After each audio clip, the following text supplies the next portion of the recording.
My name is Toni Strubell.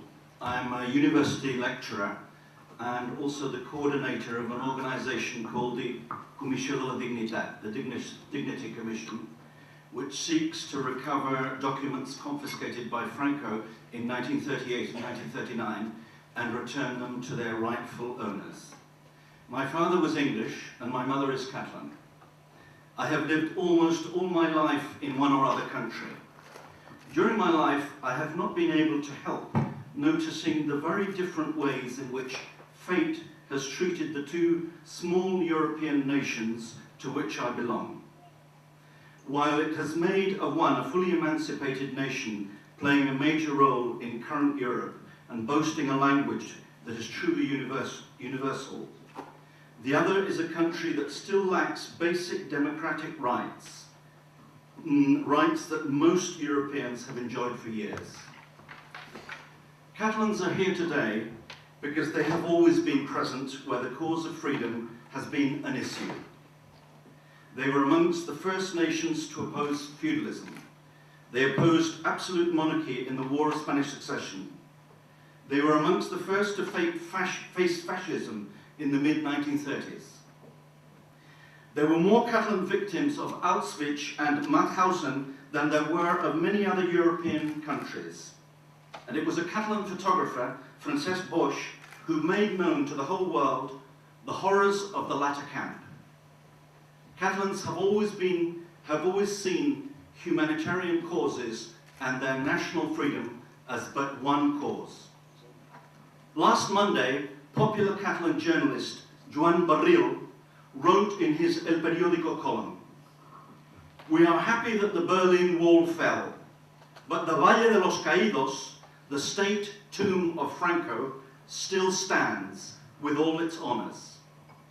We are emoted by the heroic stories of fugitive Germans escaping from East Berlin," wrote Barril, "but Spanish judges still fail to do justice to the victims of Franco.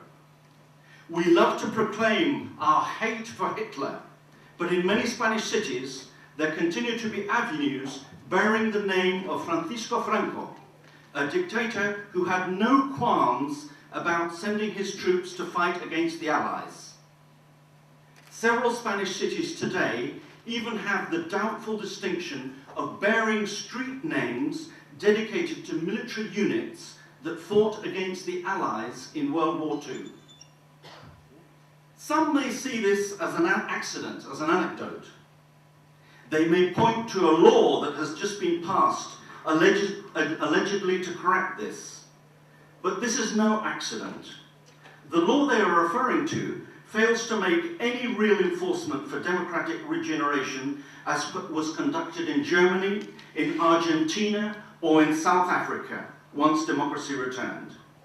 To start with, this law does not even annul, albeit symbolically, the death and prison penalties applied against hundreds of thousands of Republicans after the end of the Spanish Civil War. Incredible though it may seem to any Democrat, the state attorney in whose hands the decision to annul these laws was put, these death penalties was put, is actually the grandson of one of the most cruel military attorneys of Franco's bloodiest reprisal period. Even more worrying is the fact that Spanish President Zapatero should have publicly stated that to annul these sentences would be tantamount to questioning the legal foundation on which constitutional Spain is now built. Amongst the thousands of death penalties that are still in force then, 69 years later, is that of Catalan President Lluís Companys. For him and others, the aforementioned law foresees that his rehabilitation must be based on the application for a humiliating good conduct certificate if exonerating proof is supplied by his family. Can anyone imagine Angela Merkel stooping to such connivance with the heirs of Hitler and Mussolini in enacting the pseudo-rehabilitation of their German or Italian democratic opponents today? This is only possible in Spain, where Franco's granddaughter appears on TV chat shows and where negationism is not a crime, but a regular media practice, as has recently been reported by Alex Redman on Holland's Radio 1. No, this is no accident. This is the very stuff Spain's democratic deficit is made of. The world should know that the only individual facing charges associated with the mass graves of Franco, the vast majority of which, including Valencia's, with over 26,000 known victims, are still uninvestigated.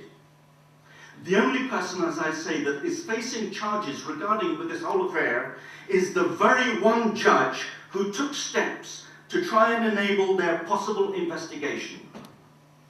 Europe should know this. Why is Spain so absolutely unable to overcome its authoritarian past?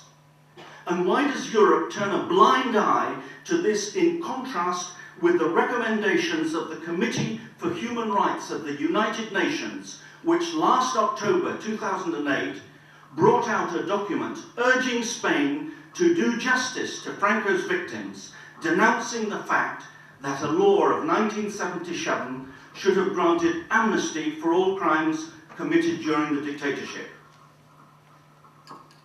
Catalonia is at present forced to live in a state where democratic standards are quite unacceptable.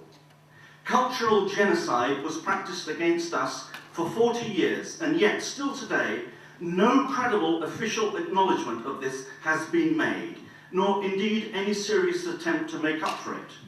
Like the Jews at particular moments of their history, or like the Kurds, the Tibetans, and the Armenians today, we are game for the practice of racism and racial discrimination of sorts.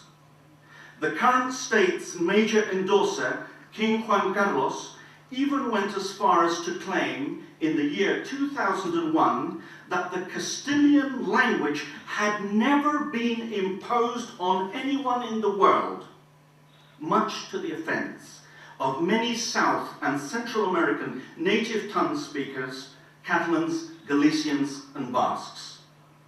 Even today, Catalan is banned from the Spanish Parliament, despite being spoken by almost 1 in 5 Spanish citizens. At this very moment, the only fully Catalan TV channel is being dismantled by the Guardia Civil in the País Valencià, in Valencia, despite European Union recommendations to the contrary. For 40 years, Franco banned Catalan from all walks of public life. The sense of defenselessness that Catalans now feel is no light issue. Even the Catalan president has been twice to Madrid in recent times to speak of the growing disaffection between many Catalans feel for Spain. I think it is well justified. Catalans cannot exert basic rights such as their right to decide their own future. A popular poll held in one town last September the 13th in Arenys de Munt gave a 96.7% vote in favour of independence. This must surely be a warning sign for all to see. Catalans are not happy, and believe me, they have every reason for not being so. I know Europe looks down and looks with suspicion on nationalist movements. What raises most suspicions for me, however, is that the gross democratic deficit Catalans have to put up with raises so little suspicion. Tibet and Kosovo seem to have been much luckier on this score. I very much hope that the coming polls on December the 13th, like the massive demonstrations held in Barcelona on February the 18th, 2006, and December the 1st, 2007, will offer the world a new opportunity to see that something is very much amiss in Catalonia as regards her unmitigated exposure to Spanish misrule, undisguised xenophobia, and cultural and economic abuse. The Berlin Wall was not Europe's last obstacle to freedom. There is still one very formidable wall standing in Spain against the Catalan people. I am sure that solving this problem will help to further the cause of basic democracy and human rights in the Union. Thank you very much.